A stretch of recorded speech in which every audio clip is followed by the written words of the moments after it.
राम देव भगवान, अल्लाह खुदा, ईश आदि नाम एक ही शक्ति के हैं।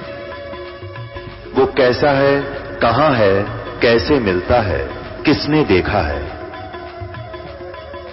ये प्रश्नवाचक चिन्ह पूर्ण रूप से हटाने के लिए अवश्य सुनिए जगत गुरु तत्वदर्शी संत रामपाल जी महाराज के अमृत वचन, सर्व पवित्र धर्मों के पवित्र शास्त्रों के आधार पर। परमेश्वर कबीर देव जी ने 600 वर्ष पहले उस अपनी सच्चिदानंद घन ब्रह्म की वाणी में, कबीर वाणी में कहा है, कबीर अक्षर पुरुष एक पेड़ है, निरंजन वा की डारे, तीनों देवा शाखा है, भाई पात रूप संसारे। है 21 श्लोक में, 21 सेंटेंस में, अमृतवाणी में परमात्मा ने पूरा ज्ञान समझा दिया। अब ये तो आपने पढ़ लिया प्रथम मंत्र 15वें अध्याय का, ये देखिएगा। अब दूसरा पढ़ाते हैं, अध्याय नंबर 15 पंथ 10 है और इसका प्रथम मंत्र आपने पढ़ लिया। आदि पुरुष परमेश्वर मूल वाले, ऊर्ध्व मूलम माने ऊपर को जड़ वाले और नीचे को अध शाखम, नीचे को शाखा वाला। यह संसार रूपी पीपल के वृक्ष को अविनाशी कहते हैं। और जिस वेद नहीं, इसके विभाग आदि पत्ते हैं। और उस संसार वृक्ष को जो पुरुष, जो व्यक्ति मूल सहित, जड़ से लेकर पत्तों सहित तत्व से जानता है, वह वेद के तात्पर्य को जानने वाला है, अर्थात वह तत्वदर्शी संत है। अब दूसरा इसमें लिखा है कि उस संसार वृक्ष की तीनों गुण, रूप, रजगुण ब्रह्मा, सतगुण विष्णु, तमगुण शिवजी रूपी ये विषय पर वाला, ये विषय विकारों की शाखा हैं, शाखाएं। अध माने नीचे और ऊर्ध्व माने ऊपर, प्रस्था माने फैली हुई है। ये मनुष्य लोक में कर्मों के अनुसार बांधने वाली मूलानी माने मुख्य कारण है, ये जड़ नहीं है। कर्मानुबांधनी यानी मुख्य कारण है। यह हमें कर्मानुसारी ब्रह्मा विष्णु महेश ही यहाँ बांध कर रखते हैं, इन्हीं के अंतर्गत हैं हम। नीचे और ऊपर फैली व्याप्त हैं, सब लोकों में नहीं। पृथ्वी लोक, स्वर्गलोक और पाताल लोक, 3 लोकों को ऊपर इनकी व्यवस्था है। अब तीसरे में कहा है, इस संसार वृक्ष का स्वरूप जैसा कहा है वैसा यहाँ विचार काल में नहीं पाया जाता, वैसा नहीं पाया जाता।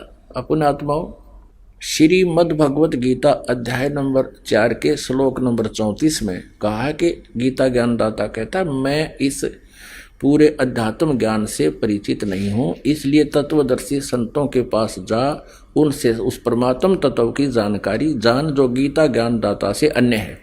तो यहाँ भी उस बात को फिर पुनः दोहरा रहा है कि इस संसार वृक्ष का स्वरूप जैसा कहा गया है वैसा यहाँ विचार काल में नहीं पाया जाता।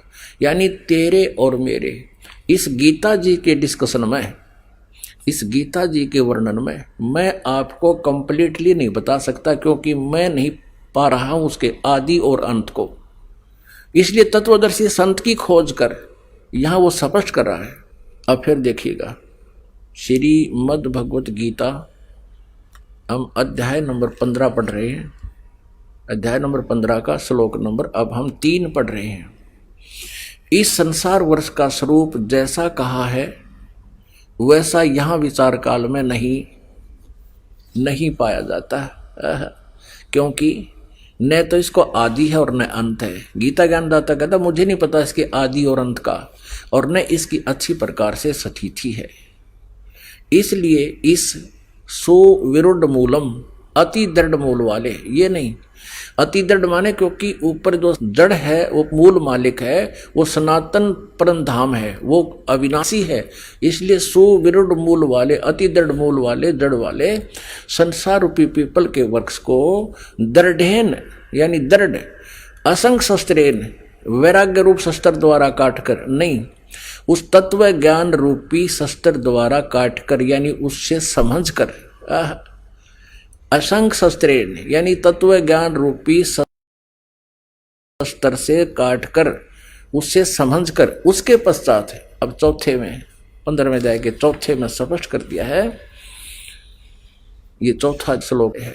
15वें अध्याय का। उसके पश्चात उस परम पद रूप परमेश्वर को भली भांति खोजना चाहिए, जिसमें गए हुए पुरुष यानी साधक फिर लौटकर संसार में नहीं आते, और जिस परमेश्वर से इस पुरातन संसार वृक्ष की प्रवृत्ति विस्तार को प्राप्त हुई है, अर्थात जिस परमेश्वर ने इन सर्व ब्रह्मांडों की रचना की है, उसी आदि पुरुष परमेश्वर की नारायण के मैं शरण हूँ। गीता ज्ञानदाता कहता है आदि पुरुष नारायण के मैं शरण हूँ, उस परम अक्षर ब्रह्म के मैं शरण हूँ।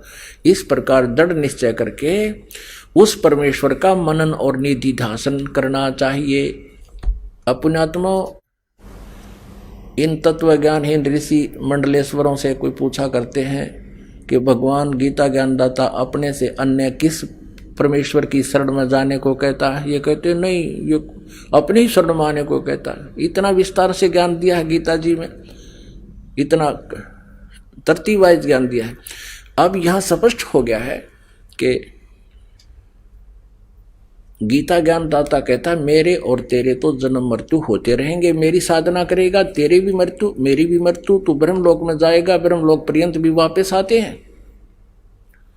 अब यहां कहा है कि जिस परमेश्वर ने सारे ब्रह्मांडों की रचना की है वही वास्तव में अविनाशी है। दूसरे अध्याय के 17वें श्लोक में भी यही प्रसंग है, और यहां 15वें अध्याय में भी यही कह रहा है 1 से लेकर 4 तक। जब तत्वदर्शी संत तुझे मिल जाए, तत्व ज्ञान के आधार से इस सारे सिस्टम को समझकर उसके पश्चात परमेश्वर के उस परम पद की खोज करनी चाहिए, उस सनातन परम धाम की खोज करनी चाहिए, जहां जाने के बाद साधक फिर लौटकर संसार में कभी नहीं आते। अब ये प्रसंग चल रहा है कि गीता ज्ञानदाता से अन्य कौन सा वो परमेश्वर है जिसके विषय में कहा जा रहा है, और साथ में तत्वदर्शी संत की पहचान भी बताई जा रही है। अब गीता जी अध्याय नंबर 15 के श्लोक नंबर 16 और 17 में ये तीन प्रभु, 3 पुरुष हैं, क्षर पुरुष, अक्षर पुरुष और परम अक्षर पुरुष। इनको क्षर पुरुष को क्षरब्रह्म भी कहते हैं, क्षरब्रह्म। हम संत लैंग्वेज में क्षरब्रह्म कहते हैं इसको, क्षर, और अक्षर को अक्षर बोल देते हैं हमारे महापुरुष। और परम अक्षर ब्रह्म, परम अक्षर ब्रह्म, वो इन क्षर पुरुष और अक्षर पुरुष इन दोनों से न्यारा है। गीता ज्ञानदाता क्षर पुरुष है, और 7 संग ब्रह्मांड का स्वामी जिसको तना कहते हैं, तना कहा संसार रूपी वृक्ष का, वो अक्षर पुरुष है। उसको अक्षर ब्रह्म भी कहते हैं, उसको परब्रह्म भी कहते हैं। परब्रह्म माने ब्रह्म से नेक्स्ट ब्रह्म, ये काल भी ब्रह्म कहलाता है। इसलिए ब्रह्म को से नेक्स्ट ब्रह्म को डिफाइन करने के लिए नेक्स्ट ब्रह्म कहा परब्रह्म, और उसको अक्षर ब्रह्म भी कहा है। अब जड़ जो है संसार रूपी वृक्ष की, वो परम अक्षर ब्रह्म है। अब गीता जी अध्याय नंबर 15 के श्लोक 16 और 17 में अब ये कति निर्णय हो जाएगा, जिसके विषय में गीता जी अध्याय नंबर 8 के श्लोक नंबर 1 में पूछा था अर्जुन ने कि किम तत्ब्रह्म। जो 7वें अध्याय के 29वें श्लोक में आप जी तत्ब्रह्म के विषय में कह रहे हो वो किम तत्ब्रह्म, तो 8वें अध्याय के 3रे श्लोक में गीता ज्ञानदाता ने कहा है वो परमक्षर ब्रह्म है। अब देखिएगा गीता जी अध्याय नंबर 15 का श्लोक 16 और 17। अध्याय नंबर 15 ये श्लोक नंबर 16, इसमें ध्यान से देखना। यहां लिखा है दिवौ माने 2, इमौ माने ईश, पुरुषो माने पुरुष, लोके माने संसार में। क्षर च अक्षर है, इसको हम क्षर बोलते हैं, क्षर और अक्षर। क्षर च अक्षर एव च क्षर सर्वाणी भूतानि कटुष्ट अक्षर उच्यते। इसका अर्थ है कि ये सरपुरुष है। इस पुरुष को हम यहाँ 2 जगह लगा सकते हैं, सरपुरुष और अक्षर पुरुष। इस संसार में ये 2 भगवान कहे जाते हैं।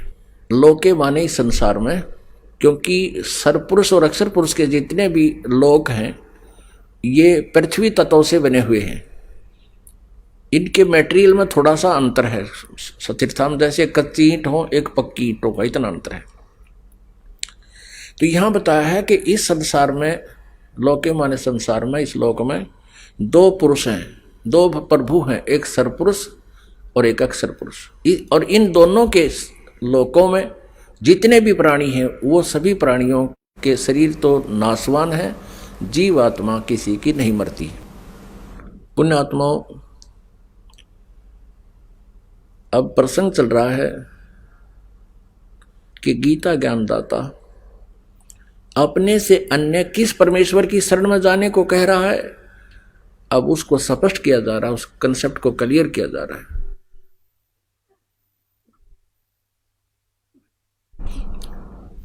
अब यहां आपने स्पष्ट पढ़ लिया, 16 में कहा कि दो पुरुष हैं, सरपुरुष और अक्षर पुरुष,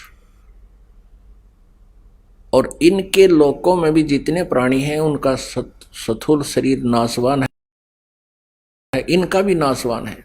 इसलिए तो और जीवात्मा किसी की मरती नहीं। इसलिए 17वें श्लोक में स्पष्ट किया 15वें अध्याय में कि उत्तम पुरुषेतु अन्य परमात्मा इति उदाहरते है, और ये लोग तरम आविश्य विवर्ती अवैश्वर है। अब सरपुरुष अक्षर पुरुष भी अविनाशी प्रभु कहलाता है, लेकिन 17वें में कंसेप्ट क्लियर करना किया है कति कि वो है वास्तव में अविनाशी परमात्मा। उत्तम पुरुष तो अन्य परमात्मा इति उदाहरत, यह लोक तरम आविश्य विवर्ती अवैश्वर है। वो संसार रूपी वृक्ष का वो जड़ रूपी परमात्मा है, मूल। जिस जैसे तना पेड़ को जड़ से मूल से आहार पहुंचता है, यानी पूरे वृक्ष की परवरिश मूल से होती है, जड़ से होती है। तो मूल रूपी परमात्मा परम अक्षर ब्रह्म है, और वही सभी का धारण पोषण करता है। उसी से सबको आहार खुराक या सब वस्तुएं कर्म वर्क डन मिलता है। और यह तो लोक त्रयम आविश्य विवर्ती अवय ईश्वर है। अवय माने अविनाशी, वास्तव में वह अविनाशी परमेश्वर है।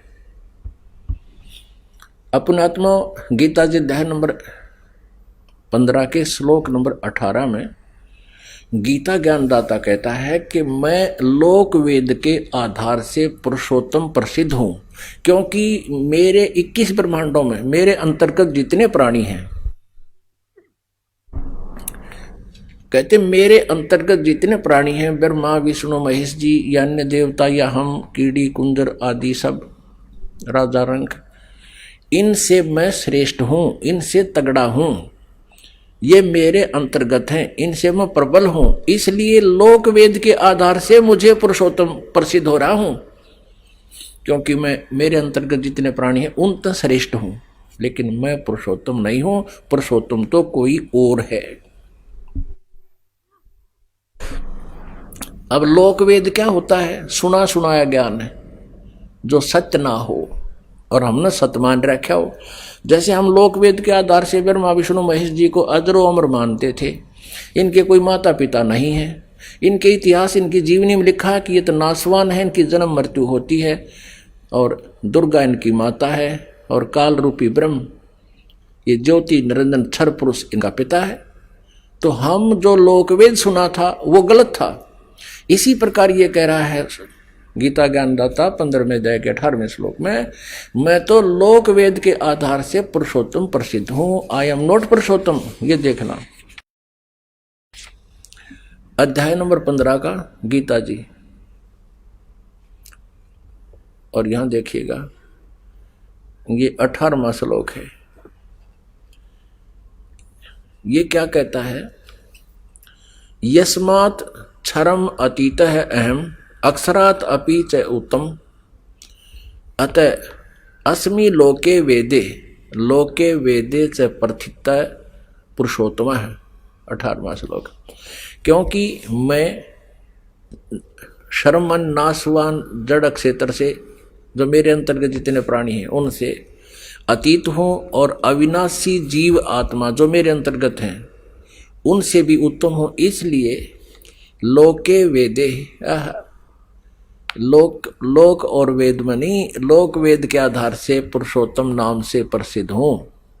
वास्तव में इसलिए यहाँ बता दिया 17वें श्लोक में कि उत्तम पुरुष तो अन्य है। 17वें श्लोक में 15वें अध्याय के में कि उत्तम पुरुष तो अन्य है, वो पुरुषोत्तम तो कोई और है और उसी को परमात्मा इति उदाहरते, उसको भगवान कहते हैं, वो परमात्मा कहलाता है।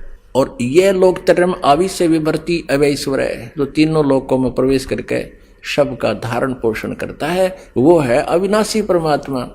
उत्तम पुरुष तो कोई अन्य ही है जो तीनों लोकों में प्रवेश करके शब का धारण पोषण करता है एवं अविनाशी परमेश्वर परमात्मा इस प्रकार कहा गया है। परमेश्वर कबीर जी कहा करते थे कि गुरु बिन वेद पढ़े जो प्राणी, समझे ना सार रहे अज्ञानी, गुरु बिन काहु न पाया ज्ञाना, जो थोथा भूस छड़े मूड किसाना। यानी जानकार किसान तो थोथे भूस न छड़े को नहीं, कुटे नहीं, तुस नहीं कुटेगा, और मूड होगा वो कहते हैं प्राण ने कुटे बाद में, धान निकालने के बाद उस भूसने कोई कुटता हो तो वो मूर्ख कहलाता है। तो तत्व ज्ञान ना होने से अभी तक सभी ऋषि महर्षि और ये गुरु अब ये जो ना थोथा भूस कूट रहे थे, छिड़ रहे थे। अपने आत्मा प्रसंग चल रहा है कि गीता ज्ञानदाता अपने से अन्य किस परमेश्वर की शरण में जाने को कह रहा है, जहां जाने के बाद फिर पुनर्जन्म नहीं होता और परम शांति और सनातन परम धाम प्राप्त होता है। अब वो है वो परम अक्षर ब्रह्म। परम अक्षर ब्रह्म कौन है? वो कबीर देव है, कबीर साहब है।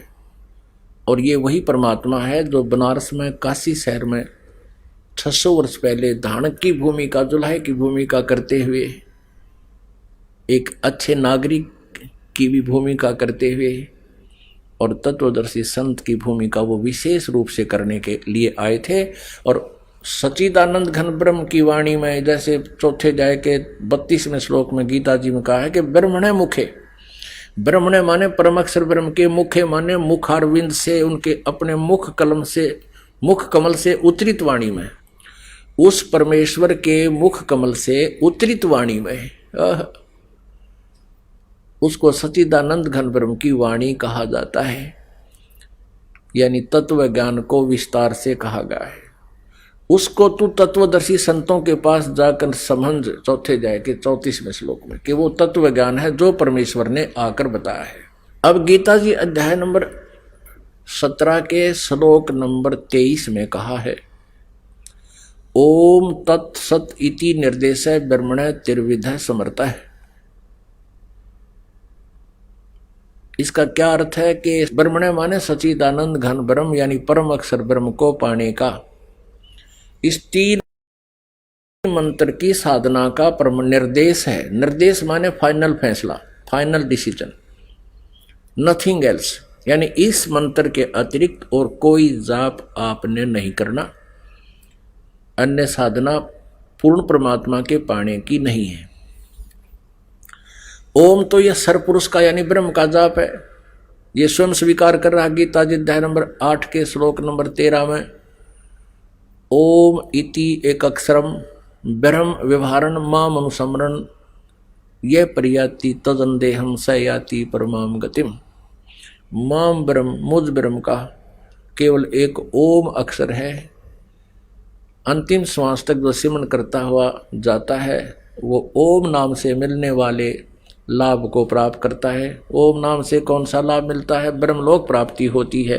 और 8वें अध्याय के 16वें श्लोक में कहा कि ब्रह्मलोक पर्यंत भी सभी पुनरावर्ती में है, वहां गए हुए प्राणी भी फिर लौटकर संसार में वापस आते हैं, यानी उनको परम शांति नहीं हो सकती। श्रीमद् भगवत गीता अध्याय नंबर 17 के श्लोक 23 में कहा कि ओम तत्सत इति निर्देश ब्रह्मण त्रिविध समर्थ। ब्रह्मण माने सच्चिदानंद घन ब्रह्म अर्थात परम अक्षर ब्रह्म की साधना का, और तत् ये अक्षर ब्रह्म का जिसको परब्रह्म भी कहते हैं, ये सांकेतिक है, ये गुप्त है, ये कोड वर्ड है, ये कोड वर्ड है। और सत जो है वो परम अक्षर ब्रह्म का है। अब तीनों का ये जाप, इसकी 3 विधि है सिमरण करने की। त्रिविध समर्थ है, 3 प्रकार से इसका सिमरण होता है। अब 3 प्रकार से सिमरण कैसे होता है ये दास बताएगा। और जिनको ये तीनों मंत्र प्राप्त हैं वो पुण्यात्मा अच्छी तरह समझते हैं। इसमें ओम मंत्र तो बिल्कुल सार्वजनिक है, ये तो पहले से डिक्लेयर्ड है। तत्सांकेतिक है। ओम और तत् मिलके 2 अक्षर का ये एक सतनाम बनता है, सच्चा नाम। सतनाम कोई जाप नहीं है, सच्चे नाम का संकेत है। तो ये 2 अक्षर का सतनाम बन जाता है। इसको श्वास वो श्वास से इसका सेवन करना होता है और फिर इस सतनाम के साथ एक ये सत मंत्र सांकेतिक है, ये और जोड़ा जाता है। फिर ये 3 मंत्र का इकट्ठा ही जाप बन जाता है। इस प्रकार सच्चिदानंद घन ब्रह्म की प्राप्ति होती है, भक्ति होती है। अब हम आते हैं गीता जी अध्याय नंबर 8 के श्लोक नंबर 1 से लेकर 10 तक आपको रूबरू कराते हैं। देखिएगा, श्रीमद् भगवत गीता, ये गीता प्रेस गोरखपुर से प्रकाशित है और जयदयाल गोविंद का इसके अनुवादक है। ये देखिएगा, ये प्रथम मंत्र है 8वें अध्याय का। अर्जुन ने पूछा, किम तत्ब्रह्म, किम अध्यात्म, किम कर्म पुरुषोत्तम, अधिभूतम च किम प्रोक्तम, अधिदेवम किम उच्यते। हे पुरुषोत्तम, वह तत्ब्रह्म क्या है? तत्ब्रह्म क्या है? वह ब्रह्म क्या है? अब इस तत्ब्रह्म का कहां से ज्ञान हुआ अर्जुन को, ये देखना एक पृष्ठ पीछे ही 7वें अध्याय के 29वें श्लोक में। जरा मरण मोक्षाय माम आश्रित ये तंति ये ते ब्रह्म तत्विदु, ते ब्रह्म तत्विदु कृष्णम अध्यात्मम कर्म च अखिलम। इसका भाव ये है कि माम आश्रित है, मेरे इस वचन का आश्रय करके कि तत्वदर्शी संत की खोज कर लेता है। तत्वदर्शी संत के पास जाने से फिर उसको परमात्म तत्व का ज्ञान हो जाता है। उसके बाद कहते वो जरा मरण मोक्षाय, जो जरा माने बुढ़ापा वृद्ध अवस्था, मरण माने मोक्ष। जरा यानी बुढ़ापे और मृत्यु के कष्ट से छूटने के लिए जो प्रयत्न करते हैं वे ब्रह्म तत्विदु, तत् ब्रह्म को जानते हैं। कृष्णम अध्यात्म कर्म च अखिलम, वे तत्ब्रह्म को और सारे अध्यात्मिक ज्ञान को और सभी कर्मों को विदु माने जानते हैं। अब इनके द्वारा अनुवाद देखिएगा, यहाँ पर है 7वें अध्याय का 29वें का यह अनुवाद है। जो मेरे शरण होकर जरा और मरण से छूटने के लिए यत्न करते हैं। जरा माने वृद्ध अवस्था, मरण माने मृत्यु। वे पुरुष, वे व्यक्ति, तत् माने उस, तत् ब्रह्म, ब्रह्म को, तत् ब्रह्म, देखो तत् ब्रह्म, उस ब्रह्म को, उस ब्रह्म को, संपूर्ण अध्यात्म को तथा संपूर्ण कर्मों को जानते हैं। और 30 में फिर कहा है, जो पुरुष अधिभूतम, मुझे ही सब कुछ जानते हैं, वो मुझ तक सीमित है। जो पुरुष अधिभूत और अधिदेव सहित तथा अधियज सहित सब का आत्मा मुझे अंत काल में जानते हैं, अंत काल में भी जानते हैं, वे युक्त चित्त वाले पुरुष मुझे ही जानते हैं। जो मेरे भाव में भावित रहते हैं वो तो मेरे तक सीमित हैं, और जो तत्ब्रह्म से परिचित हैं तो वो जरा और मन से छूटने के लिए ही प्रयत्न करते हैं। तो ये तुरंत बाद 8वां अध्याय शुरू हो जाता है, यहाँ 7वां समाप्त हो जाता 30 श्लोक में। इस 8वें अध्याय के प्रथम मंत्र में अर्जुन ने पूछा कि किम तत्ब्रह्म, फिर वो क्या है वो तत्ब्रह्म, और अध्यात्म किम, अध्यात्म किम कर्म पुरुषोत्तम, अधिभूतम च किम प्रोक्तम, अधिदेवम किम उच्यते। प्रश्न पूछा कि वह तत्ब्रह्म क्या है। अब इसका 3रे मंत्र में, 3रे श्लोक में गीता ज्ञानदाता ने उत्तर दिया है। ये 3रा श्लोक है। वह परम अक्षर ब्रह्म है, वह परम अक्षर ब्रह्म है। अपने आत्मा स्पष्ट हो गया, वह परम अक्षर ब्रह्म है। गीता ज्ञानदाता अपने से अन्य परम अक्षर ब्रह्म की जानकारी बताता है। फिर अब अपनी और उस परम अक्षर ब्रह्म की दोनों की पैरेलल यानी समांतर बता रहा है कि मेरी साधना करनी है तो तुझे ब्रह्मलोक प्राप्ति होगी, ब्रह्मलोक में गए हुए प्राणी का भी जन्म मृत्यु होता है, तो इसलिए मेरी शरण में रहना है तो युद्ध भी करना पड़ेगा, शांति नाम की चीज नहीं। और यदि परम शांति चाहिए तो उस परमेश्वर की शरण में जा। गीता अध्याय नंबर 18 के श्लोक नंबर 62 और 66 में यही संकेत है, उसकी शरण में जा। अब यहां कह रहा है 8वें अध्याय के 5वें श्लोक में और 7वें में और 8वें अध्याय के 13वें श्लोक में कहा कि मुझ ब्रह्म का ओम इति एकाक्षरम ब्रह्म व्यवहारण माम अनुसमरण ये प्रयाति तजन देहम सयाति परमाम गतिम।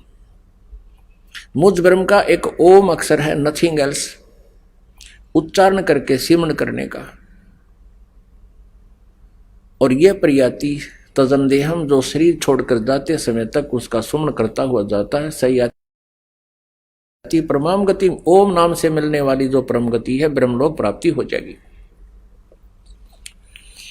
इसलिए गीता जी अध्याय नंबर 7 के श्लोक नंबर 18 में अपनी साधना को अनुत्तम कहा है, घटिया श्रेष्ठ, क्योंकि ब्रह्मलोक में गए हुए प्राणी भी पुनर्वर्ती में है। अब यह प्रसंग एक और अड़ा देते हैं ये लोग। 8वें अध्याय के 16वें श्लोक में ये कहा है, गीता ज्ञानदाता का अनुवाद इन्होंने गलत किया है।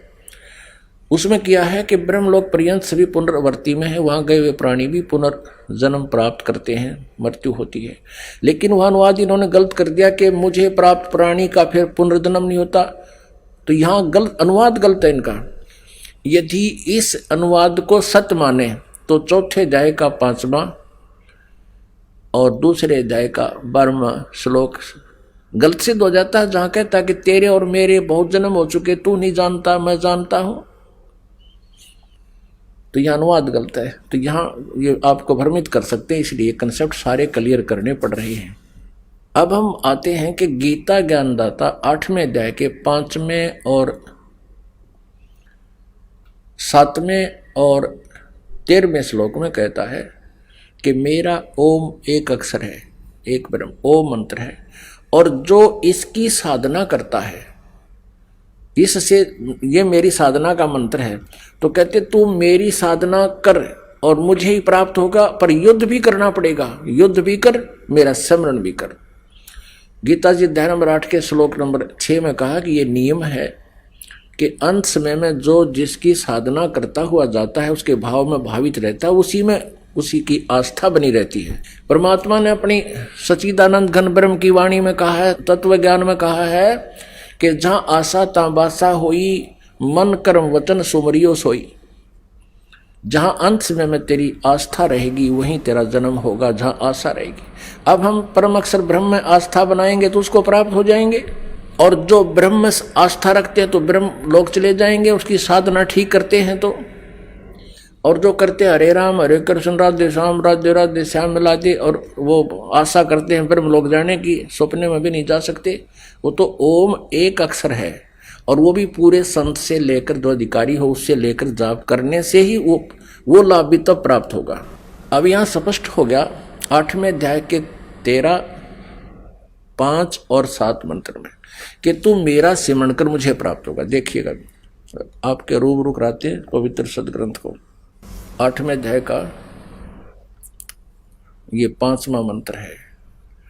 जो पुरुष अंत काल में भी मुझको ही स्मरण करता हुआ शरीर को त्याग जाता है वह मेरे साक्षात स्वरूप को प्राप्त होता है, इसमें संशय नहीं है। ये साक्षात स्वरूप अनुवाद गलत किया इन्होंने। उसने तो प्रतिज्ञा की है कि मुझे वो प्राप्त कर नहीं सकता, लेकिन ब्रह्मलोक जा सकता है। मत भावम, मेरे भाव में भावित रहता है, मेरे भाव को प्राप्त होता है, यानी मेरे में आस्था रह जाती है। और 6 में कहा है 8 में जाएंगे 6 श्लोक में कि हे कुंती पुत्र, अंत काल में जिस भी भाव को स्मरण करता हुआ शरीर का त्याग करता है उसको ही प्राप्त होता है, सदा उसी के भाव से भावित रहता है। तत्भावम भावती, ये भाव माने उसी के भाव में भावित रहता है। यहाँ इन्होंने अनुवाद गलत कर दिया है कि मेरे साक्षात स्वरूप को प्राप्त होता है, 5वें में गलत किया है। स मत भावम, मेरे भाव में रहता है, मेरे में उसकी आस्था रहती है। यहाँ स्पष्ट हो गया है ये छठे में, वो तत्भावम भावती, वो उसी भाव में भावित रहता है, यानी उसी में आस्था रहती है। अब सातवें में कहा है, हे अर्जुन सब समय में मेरा स्मरण कर और युद्ध भी कर। स्पष्ट कहता है मेरे शरण में रहना तो युद्ध करना ही पड़ेगा, कंपलसरी है, तुझे शांति नहीं हो सकती। इसलिए सब समय में मेरा स्मरण कर और युद्ध भी कर। इस प्रकार मुझ में अर्पण किए हुए मन बुद्धि से युक्त होकर निसंदेह मुझको ही प्राप्त होगा। अब पुण्यात्माओं, ये तत्व ज्ञानहीन प्राणी कहा करते, गीता जी अध्याय नंबर 8 के श्लोक नंबर 5 और 7 को सुनाकर चैप्टर क्लोज कर देते थे कि भगवान कहता है मेरी शरण में आ, मुझे ही स्मरण कर, मुझे ही प्राप्त होगा, निश्चिंत और युद्ध भी कर, मेरा स्मरण भी कर। लेकिन 8, 9, 10 को कौन ही बताया इन्होंने कभी भी। उसमें स्पष्ट किया है कि उस परमेश्वर की जो भक्ति करता परम अक्षर ब्रह्म की, और उसकी साधना गीता जी अध्याय नंबर 17 के श्लोक नंबर 23 में उसकी भक्ति की विधि बता दी। ओम तत्सत, इस 3 मंत्र के जाप से ओम सरपुरुष का, जिसे ब्रह्म भी कहते हैं, और तत् और सत सांकेतिक हैं, गुप्त हैं, कोड वर्ड है। वो अक्षर पुरुष का, तत् अक्षर पुरुष का, और सत परम अक्षर पुरुष का, परम अक्षर ब्रह्म का। तो वो तत्वदर्शी संत बताएगा, ये दास है वो तत्वदर्शी संत। इस 21 ब्रह्मांड में इन सदग्रंथों के भेद से और कबीर जी की वाणी से कोई परिचित नहीं है इस दास के अतिरिक्त। या वो महात्मा जिनको परमात्मा मिले थे, उन्होंने तो अपनी अमृत वाणी में वो लिखा ही है सारा ज्ञान, उनकी वाणी को भी कोई समझ नहीं सका। इस दास के ऊपर कृपा की परमात्मा ने, वो सभी भेद अब खुला है। अब देखिएगा 8वें अध्याय के 8, 9, 10 में गीता ज्ञानदाता अपने से अन्य उस परम अक्षर ब्रह्म की साधना करने को कह रहा है। देखिएगा 8वें अध्याय का ये देखिएगा 8वां श्लोक। अब 7वें तक तो हमने पढ़ लिया कि मेरी भक्ति कर, मुझे ही प्राप्त होगा, युद्ध भी कर। और 8वें श्लोक में 8वें अध्याय के में यहाँ बताया, इसकी हिंदी यहाँ की है ना अनुवाद। हे पार्थ, यह नियम है कि परमेश्वर के ध्यान के अभ्यास रूप से योग युक्त, यहाँ ध्यान नहीं है, ये अनुवादकर्ता ने अपनी तरफ से अपना ध्यान अड़ा दिया। अभ्यास योग युक्तेन, अभ्यास कौन सा? साधना। 3 मंत्र के जाप दिए जाएंगे, उसका अभ्यास करना। उस अभ्यास रूप योग माने भक्ति से युक्त, दूसरी ओर न जाने वाले चित्त से, यानी किसी और साधना में ध्यान नहीं दे, और एकाग्र चित्त से भक्ति करता हुआ, निरंतर चिंतन करता हुआ मनुष्य परम दिव्यम पुरुषम, परम माने परम, उस उत्तम पुरुष को, परम अक्षर ब्रह्म को प्राप्त होता है। परम दिव्यम, परम प्रकाश रूप दिव्य पुरुष को अर्थात परमेश्वर को ही प्राप्त होता है। गीता ज्ञान दाता से अन्य है, ये स्पष्ट कह रहा। अब ये तो अब देखिएगा 9वें श्लोक में इसमें स्पष्ट किया है, कव्यम पुराणम अनुशासिताराम अणो अणियांसम अनुसमर्ते, यह सर्वस्य धाताराम अत्यंत रूपम आदित्य वर्णम तमश प्रस्तात्।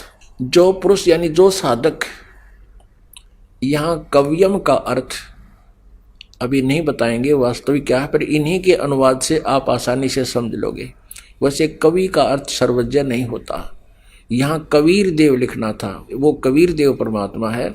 फिर भी जो पुरुष सर्वज्ञ, अनादि, सबके नियंता, सूक्ष्म से अति सूक्ष्म, सबके धारण पोषण करने वाले उस मूल रूपी परमात्मा, सबके धारण पोषण करने वाले अचिंत स्वरूप, सूर्य के सदृश नित्य चेतन प्रकाश रूप। ये निराकार कैसे हुआ? सूर्य की तरह वो प्रकाश रूप है। तो आदित्य माने सूर्य, वर्णन माने उसकी जैसा। तो परमात्मा तेजो में शरीर युक्त है, साकार है। अविद्या से अति परे, यानी तत्व ज्ञान हीन प्राणी नहीं समझ सकता, वो तत्व ज्ञान से उसको जाना जाता है। अति परे सच्चिदानंद घन परमेश्वर का स्मरण करता है, अब 8वें अध्याय के 10वें श्लोक में स्पष्ट कर दिया। वह भक्ति युक्त साधक व्यक्ति अंत काल में भी योग बल से यानी भक्ति की शक्ति से, उस 3 मंत्र की भक्ति की शक्ति से व्याकुटी के मध्य में प्राणों को अच्छी प्रकार स्थापित करके फिर निश्चल मन से स्मरण करता हुआ उस दिव्यम परमम पुरुषम, पुरुष माने परमात्मा परमेश्वर, उस दिव्य रूप परम पुरुष यानी परमात्मा को ही प्राप्त होता है, तत्ब्रह्म को प्राप्त होता है, परम अक्षर ब्रह्म को प्राप्त होता है। 18वें अध्याय के 62वें श्लोक और 66वें श्लोक में गीता ज्ञानदाता अपने ही शरण में आने को कहता है। वो बिल्कुल अज्ञानी है, वो झूठ बोल रहे हैं, उनको इस श्रीमद् भगवत गीता जी का बिल्कुल ज्ञान नहीं। अब ये स्पष्ट हो गया कि गीता ज्ञानदाता से अन्य एक परम शक्ति है और उसकी शरण में जाने से परम शांति और सनातन परम धाम प्राप्ति होगी। अपने आत्मा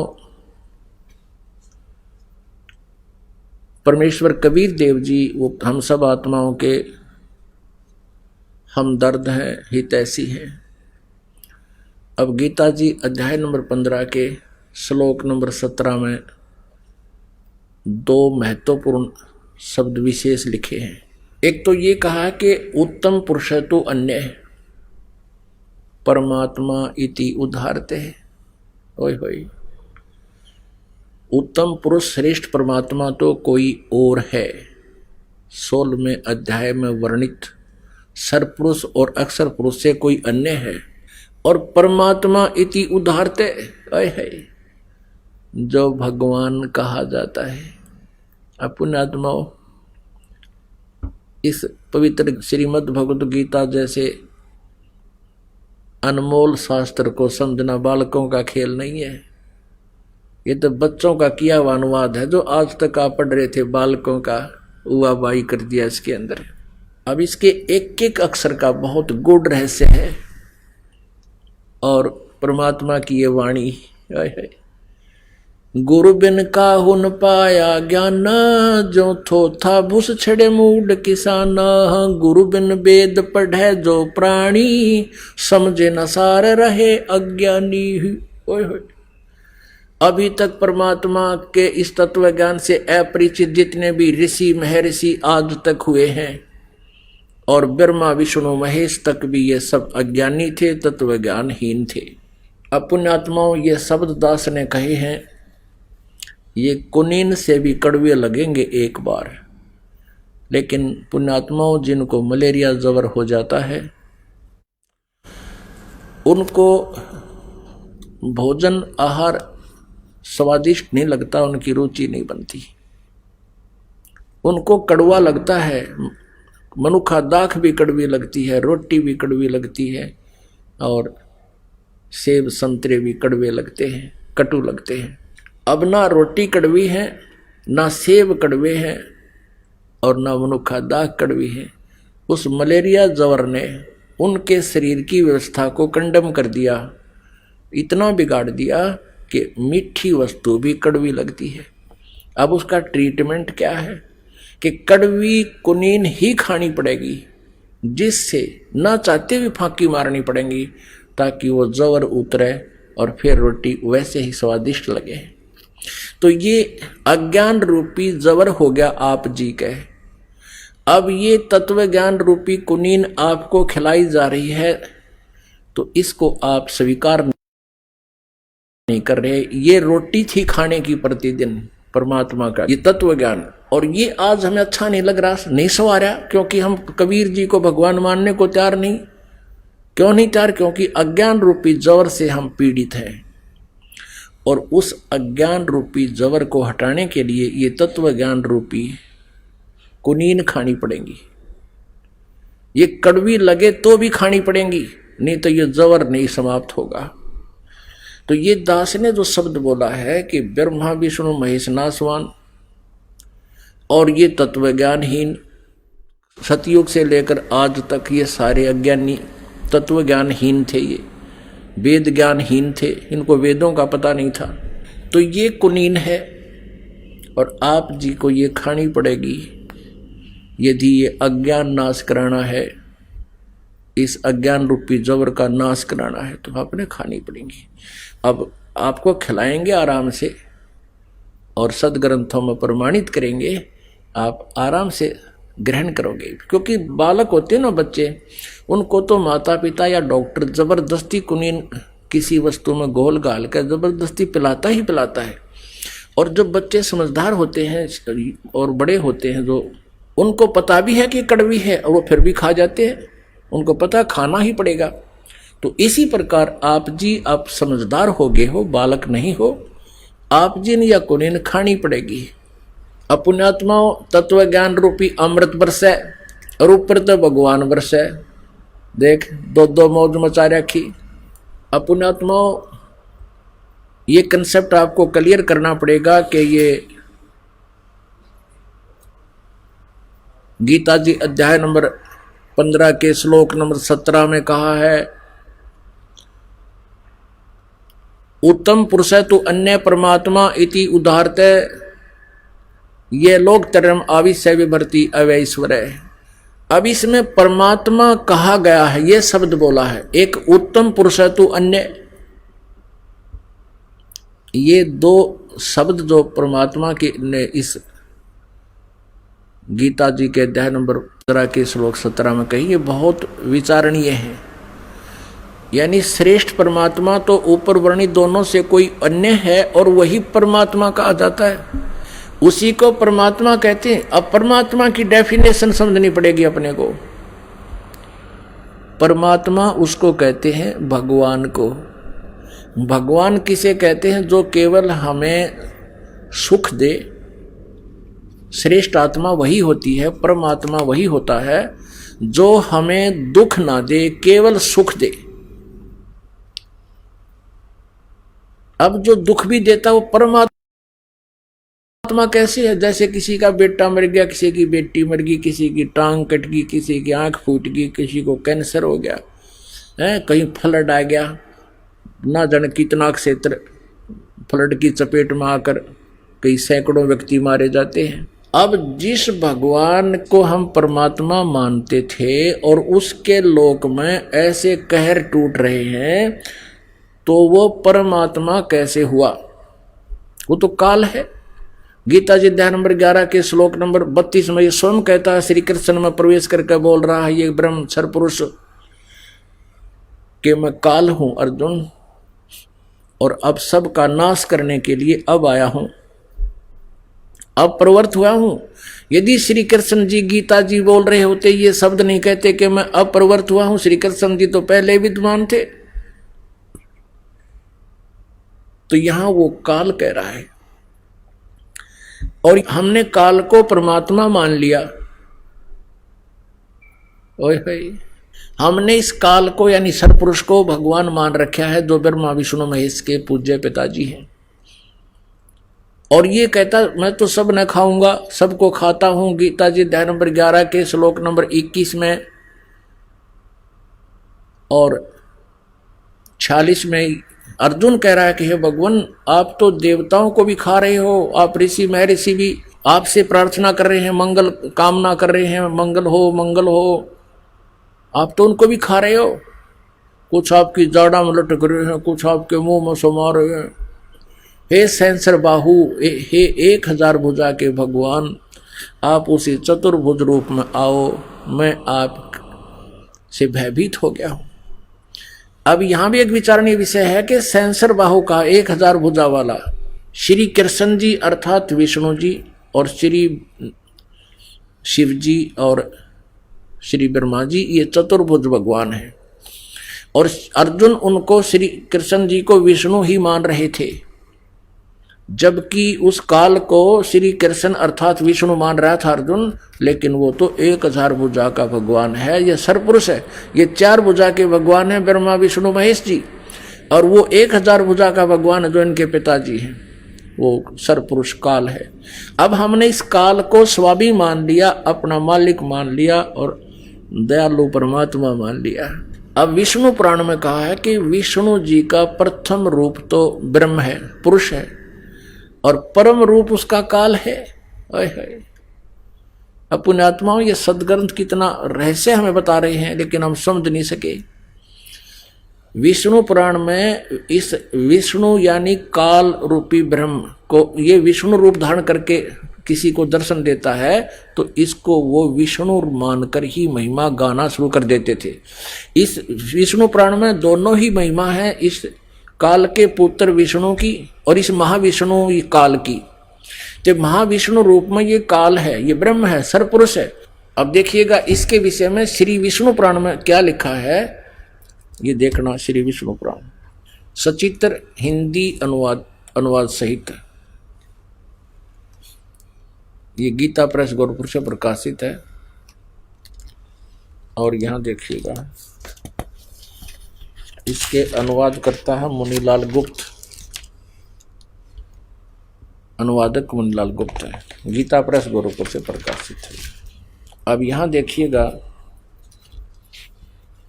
इसके बिल्कुल प्रारंभ में यह है प्रथम अंश श्री विष्णु पुराण, दूसरा अध्याय श्री विष्णु पुराण और प्रश्न नंबर 4 पे यहां आइएगा। ये जो ऋषि विष्णु पुराण को बोल रहा है ये परिचित नहीं तत्व ज्ञान से, यहां इसको कहते हैं हे दिवस परब्रह्म का प्रथम रूप पुरुष है। अब यहां देखो, अब यहां ये महाविष्णु को परब्रह्म बोल रहे हैं और अव्यक्त और व्यक्त उसके अन्य रूप हैं तथा काल उसका परम रूप है। कहते हैं पर ये परब्रह्म कहे महाविष्णु को, इस काल को, इस क्षर पुरुष का प्रथम रूप तो पुरुष है। पुरुष माने परमात्मा के साथ दिखे हो, भगवान जैसा दिखे है, और काल उसका परम रूप है, असली रूप उसका काल है, उसका श्रेष्ठ रूप तो काल है। यहां देखिएगा अब 5वें पृष्ठ पे, ये चौथा पढ़ा आपने, 5वें पृष्ठ पे इसमें है कि हे मैत्रेय, प्रलय काल में प्रधान यानी प्रकृति के साम्य अवस्था में स्थित हो जाने पर और पुरुष के प्रकृति से पृथक स्थित हो जाने पर विष्णु भगवान का काल रूप परिवर्त होता है। अपनात्मा ये काल विष्णु कहो, ये महाविष्णु है, विष्णु जी का पिता। जैसे आप जी ने श्रीमद् देवी भागवत के 3रे स्कंद में देखा था कि देवी दुर्गा जी ने इन तीनों पुत्रों को, ब्रह्मा जी, विष्णु जी, शिव जी को एक विमान में बिठाया, ऊपर घुमाया। ऊपर जाके इन्होंने देखा एक ब्रह्मा और देखा, एक विष्णु और देखा, एक शिव और देखा। ये काल था वहां महाब्रह्मा, महाविष्णु, महाशिव रूप में। तो ऐसे यहां ये महिमा विष्णु पुराण में इस काल रूपी ब्रह्म की, सरपुरुष की कहिया कि इसका प्रथम रूप तो दिखाइयो भगवान जैसा, लेकिन असली रूप इसका काल है। जैसे इसको डिफाइन करते हैं परमेश्वर कबीर देव जी ने अपनी प्यारी आत्मा धर्मदास जी को बताया कि जैसे धर्मदास कसाई बकरे पालता है, उनके लिए सब सुविधाएं करता है, सब सुविधाएं उपलब्ध कराता है, चारों तरफ उनकी एक बाउंड्री बना देता है और उनके लिए शेड डाल देता है, चारे का प्रबंध करता है, जल का प्रबंध करता है। जिस दृष्टिकोण से वो भोली आत्मा बकरे और बकरियां उस कसाई को एक नेक व्यक्ति अपना स्वामी मानकर उससे प्यार करते हैं, लेकिन वे उसके उद्देश्य से परिचित नहीं होते। वो किस लिए इतनी सेवा कर रहा है, किस लिए इतनी सुविधाएं दे रहा है। और फिर जब उसके डिमांड आती है 5-4 बकरों की, फिर वो ना देखता किसका बेटा मरेगा, किसकी बेटी ले जाएगा निकाल के, किसकी माँ या किसी का बाप, वो तो डंडा लेकर और निकाल लेता, मोटे मोटे छोटे छोटे जितने भी जैसे चाहिए। अपने आत्माओं इस काल का यानी विष्णु का या परब्रह्म जिसको ये कह रहे हैं, ये काल है, सरपुरुष है। इसका प्रथम दृष्टिकोण से देखें तो ये भगवान ने पढ़ा है।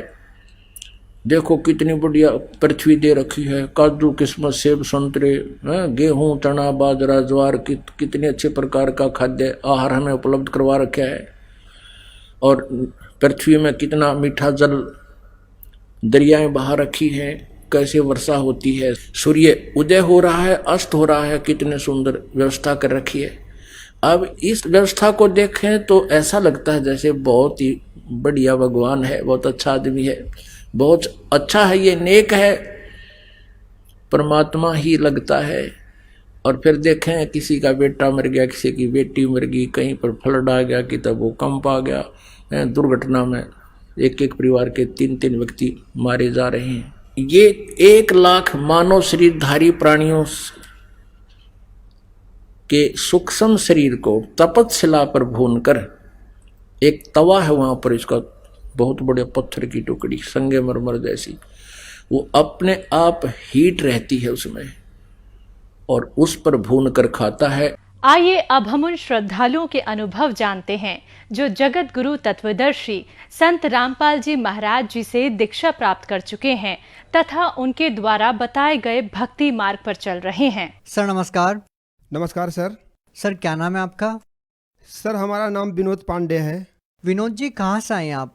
मैं सर बिहार का रहने वाला हूँ और पुणे में जॉब करता हूँ। सर संत रामपाल जी महाराज जी की शरण में आने से पहले आप क्या साधना करते थे? सर मैं संत रामपाल जी महाराज के शरण में आने के पहले विष्णु जी, ब्रह्मा जी और दुर्गा जी, गणेश जी, ऐसे सारी देवी देवताओं को पूजा करते थे। ऐसे करते करते हम बहुत परेशान हो चुके थे। ये सारी पूजा करते थे भी, और हम जाति से ब्राह्मण है, सब पूजा भी करवाते थे, खुद करते थे और लोगों को भी करवाते थे। इस तरह से हमने जितनी भी पूजा थी सब हमने कर लिया था। करते करते हम बहुत परेशान हो गए थे और हमें राहत थोड़ा बहुत मिलता था, ज़्यादा नहीं मिलता था। इन भगवानों के सामने हम रोते थे कि हे भगवान, हम इतना भक्ति करते हैं फिर भी हमारी ऐसी स्थिति क्यों हो रहा है, ना हमारे घर खाने के लिए पैसे हैं, ना पहनने के लिए कपड़े हैं, तो हमारी ऐसी स्थिति क्यों हो रही है। और हम नौकरी भी करते थे, साथ में हमारा खेती भी था, फिर भी हमारे पास जो भी पैसे आते थे कर्ज और बीमारी में जा रहे थे।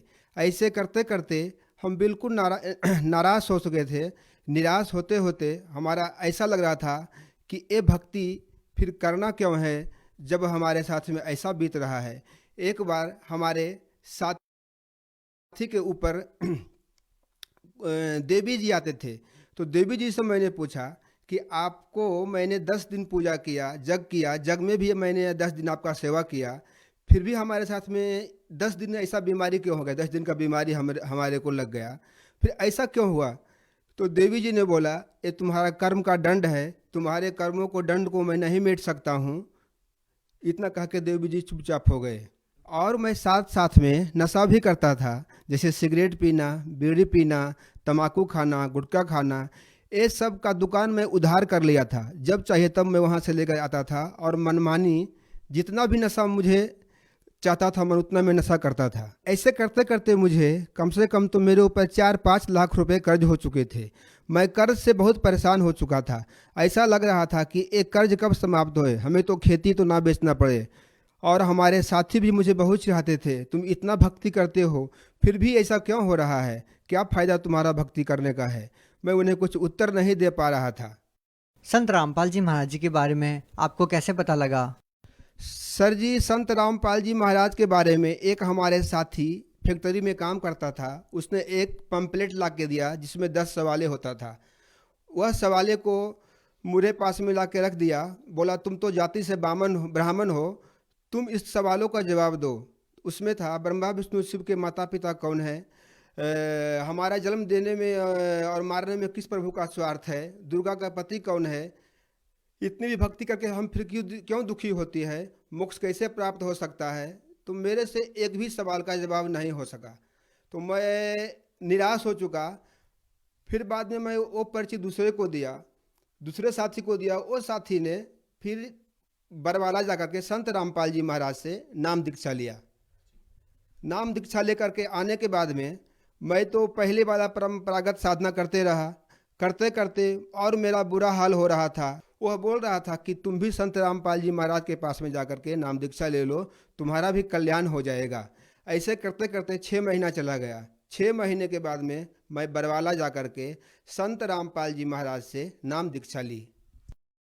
विनोद जी, आप महाराष्ट्र से बिलोंग करते हैं और महाराष्ट्र से इतनी दूर जाकर आपने हरियाणा में संत रामपाल जी महाराज जी से नाम दीक्षा ली, तो क्या आपको नहीं लगता कि जो ज्ञान संत रामपाल जी महाराज जी दे रहे हैं वो महाराष्ट्र के ही संत आपको दे सकते थे? किसी और के पास भी आप ज्ञान ले सकते थे। सर, और साधना करके तो हम थक ही लिए थे, लेकिन ये साधना जो होता है ये हमारे ब्रह्मा विष्णु शिव और दुर्गा या ब्रह्म, जिसे हम गीता में काल भी कहा गया है, ये हमारी कर्मदंड को नहीं मिट सकते हैं। क्या हिंदुस्तान में और कोई संत नहीं है संत रामपाल जी महाराज जी के अलावा जो आपके कर्मदंड को मिटा सकता है? सर नहीं, अगर कोई कर्मदंड मिटने वाले गुरु होते थे तो मैं रामपाल जी महाराज के पास में क्यों जाता था। सर, आपने संत रामपाल जी महाराज जी से अपने कर्म दंड को मिटाने के लिए नाम दीक्षा ली, तो क्या संत रामपाल जी महाराज जी से नाम दीक्षा लेने के बाद आपको कोई लाभ भी मिला? हाँ सर, संत रामपाल जी महाराज के नाम दीक्षा लेने के बाद में हमारे जो आर्थिक स्थिति थी धीरे धीरे सुधार होता गया। सर, आपका जो कर्ज था वो कैसे दूर हुआ? हाँ सर, कर्ज हमारा, जब हम रामपाल जी के शरण में आए, भक्ति किए, तो 2 साल भक्ति करने के बाद में हमें एक लोन मिला। वही लोन पहले हमें मिल ही नहीं रहा था, लेकिन रामपाल जी महाराज के शरण में आने के बाद में इनकी भक्ति में ऐसे शक्ति है, किसी भी काम असंभव नहीं होता है। फिर लोन मिलने के बाद में धीरे धीरे सबको कर्ज हम देने लगे और आज हम कर्ज से मुक्त हो चुके हैं। हमारा शारीरिक प्रॉब्लम था, हमें बवासीर का बीमारी था, हमारे शरीर में जलन था और पेशाब के रास्ते में हमें जलन का बीमारी होता था, लेकिन संत रामपाल जी महाराज के शरण में आने के बाद में हमें वो भी बीमारी बिन दवाई के ही ठीक हो गया। और ऐसे ऐसे बहुत सारे लाभ रामपाल जी महाराज ने दिए हैं, जिसको हम कहें तो हमारे मुंह का थूक सूख जाएगा, इतना लाभ रामपाल जी महाराज दिए हैं। सर, जो भी व्यक्ति संत रामपाल जी महाराज से नाम दीक्षा लेता है वो तुरंत नशा छोड़ देता है। सर, आपने बताया कि आप भी पहले नशा करते थे, तो आपका क्या अनुभव रहा सर? हाँ सर, ये सही बात है। जो भी लोग रामपाल जी महाराज से जुड़ते हैं उनके नशे सारे विकार दूर हो जाते हैं, क्योंकि यह रामपाल जी महाराज शास्त्रों के अनुकूल साधना देते हैं, जिससे हमारे मनुष्य समाज का, सभी लोगों का नशा छूट जाता है और मन पे पूरा कंट्रोल हो जाता है। विनोद जी, आप एक ब्राह्मण समाज से बिलोंग करते हैं, तो हम आपसे जानना चाहेंगे आज का जो ब्राह्मण समाज है उनको आप क्या संदेश देना चाहेंगे? जो लोग आज भी क्रिया और कर्म कांड में विश्वास करते हैं, हवन यज्ञ करते हैं, उन लोगों को आप क्या संदेश देना चाहते हैं? सर, हम ब्राह्मण समाज को यही संदेश देना चाहते हैं कि ये जो साधना आप कर रहे हैं, ये साधना छोड़ करके आप शास्त्र अनुकूल साधना संत रामपाल जी महाराज से प्राप्त करें और 84 लाख जोनियों से मुक्त करें, क्योंकि यह मनुष्य जीवन बार बार प्राप्त नहीं होता है। मानुष जन्म दुर्लभ है, मिले न बारंबार, तरवर से पत्ता टूट पड़े, बहुरी न लागे डार। यह मनुष्य जीवन 84 लाख जोनियों के बाद में एक बार मिलते हैं। अगर इस मनुष्य जीवन में शास्त्र अनुकूल साधना, वेदों अनुसार साधना, गीता अनुसार साधना नहीं प्राप्त हुआ तो हम कुत्ते गधे की जोनी में जाएंगे। इससे बचने के लिए संत रामपाल जी महाराज द्वारा बताए सद्भक्ति ग्रहण करें और मोक्ष प्राप्त करें। सर, कोई व्यक्ति संत रामपाल जी महाराज जी से नाम दीक्षा कैसे ले सकता है? सर, बहुत से चैनलों पर संत रामपाल जी महाराज के प्रवचन चलते हैं। यूट्यूब, फेसबुक पर सर्च करके उनका नामदान केंद्र का पता कर सकते हैं और अपने नज़दीकी नामदान केंद्र से मंत्र ले सकते हैं। जी, बहुत बहुत धन्यवाद। नमस्कार सर।